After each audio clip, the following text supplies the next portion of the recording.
एक बार एक मेट्रो में एक माँ अपने बच्चे के साथ जा रही है, छोटा बच्चा है, किताब पढ़ रहा है। दूसरी माता भी अपने बच्चे के साथ बैठी है, बच्चा फोन में लगा है उसका। तो उसको लग रहा है कि इस माँ ने कैसे सिखाया होगा, मेरा बच्चा तो मानता ही नहीं है। तो उसने उस माँ से पूछ लिया कि आपने इसको कैसे सिखाया, ये क्या ऐसा बोला कि आपकी बात सुन गया ये। तो उसने कहा, बच्चे सुनते नहीं हैं, बच्चे देखते हैं। मैं पढ़ती हूं तो वो भी पढ़ता है। आपको लगता है बच्चे को कुछ समझ नहीं आ रहा, पर बच्चे की वो जो छोटी उम्र होती ना, 3 से लेकर 7 साल 8 साल की उम्र, बच्चा सबसे ज्यादा समझदार उस वक्त होता है। और व्यक्ति सोचता है कि एक बार वो बड़ा हो जाए, अभी तो समझदार नहीं है, जब वो समझदार हो जाए फिर समझाएंगे। लेकिन इतना समझदार हो जाता है वो उस वक्त कि वो आपको समझदार नहीं समझता। वो कहे अब इसको कुछ नहीं पता, मेरी दुनिया अलग है, इनकी दुनिया अलग है। तो बच्चों को संस्कार देने का सबसे सही समय बचपन होता है, जब वो आपको अपना हीरो मानता है। इसका सबसे बड़ा एग्जाम्पल है, क्योंकि हर वक्त हर इंसान यहां एक टाइम पे तो बच्चा रहा ही है, कि जब हम बच्चे थे तो हमें अगर अपनी किसी बात को सही प्रूव करना है तो हमारा लास्ट बाण क्या होता था, बताइए। छोटे बच्चे की बात हो रही है, नहीं नहीं, बात प्रूव करनी है उसको। वो कोई बात कर रहा है, अपने किसी दोस्त से कर रहा है या किसी से, और वो मान नहीं रहा कि तू सच नहीं बोल रहा, सच नहीं।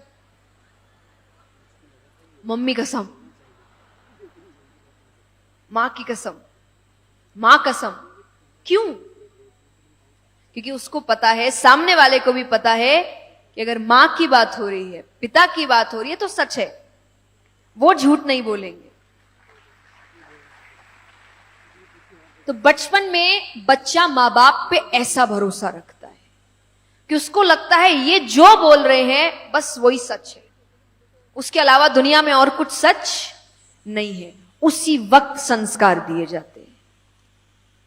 मैं हमेशा कहती हूं कि आप उपहार, मतलब इस वाक्य में है कि जो गलत जिद करते हैं बच्चे, क्योंकि मां बाप ही बिगाड़ते हैं, लेकिन मैं बच्चों को दोष नहीं देती, बच्चे गलत नहीं होते, मां बाप ध्यान नहीं देते हैं।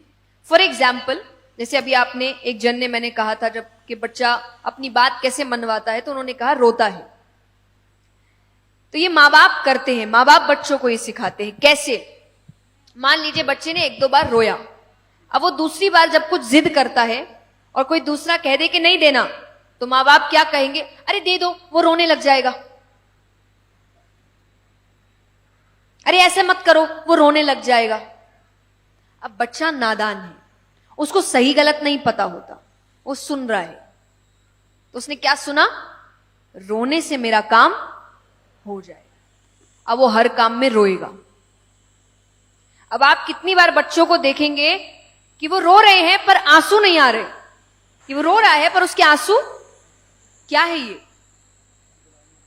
अब उसको नहीं पता कि वो नाटक कर रहा है। जैसे मैंने कहा, वो नादान है, वो अपने मन से कोई प्लानिंग प्लॉटिंग नहीं कर रहा,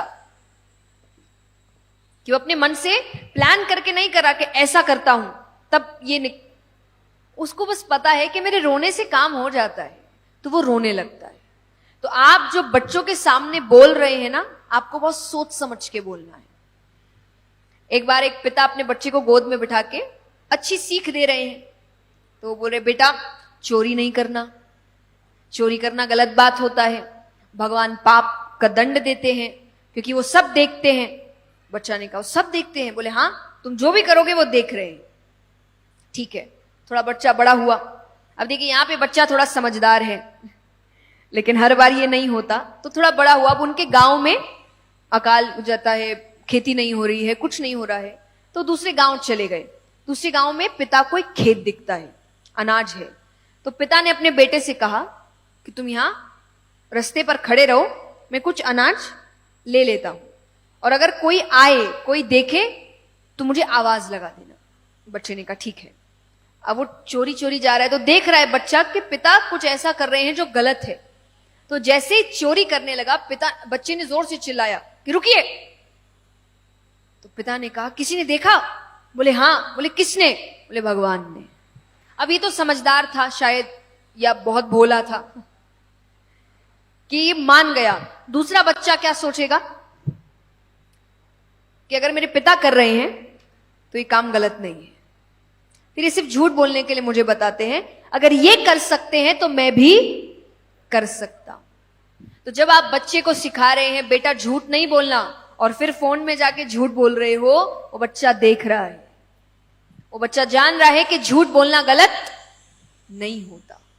तो आपको बच्चों को बचपन से दिखाना पड़ेगा, जो आपको उनको सिखाना है वो आपको करना पड़ेगा। मैं अगर आध्यात्म में हूं इसीलिए कि मैंने अपने माँ बाप को वो करते हुए देखा है, मैंने उनको शास्त्र पढ़ते देखा है। और मैं आज भी कहती हूं कि आज जब सब काम सही चल रहा है, आज इतनी मेहनत करने की जरूरत नहीं है, इतनी भागदौड़ करने की जरूरत नहीं है, इतनी ट्रैवल करने की जरूरत नहीं है, आराम की जिंदगी भी जी सकते हैं, फिर भी मैं कर रही हूं। क्यों? क्योंकि मेरे माँ बाप आज भी काम कर रहे हैं। जब वो नहीं थके हैं तो मेरा क्या बहाना है थकने का। लेकिन यही है कि मैं उनको देख रही हूं ना, मैं आज भी उनसे सीख रही हूं कि बच्चा डायरेक्टली और इनडायरेक्टली माँ बाप से ही सीखता है, माँ बाप की सोच से सीखता है।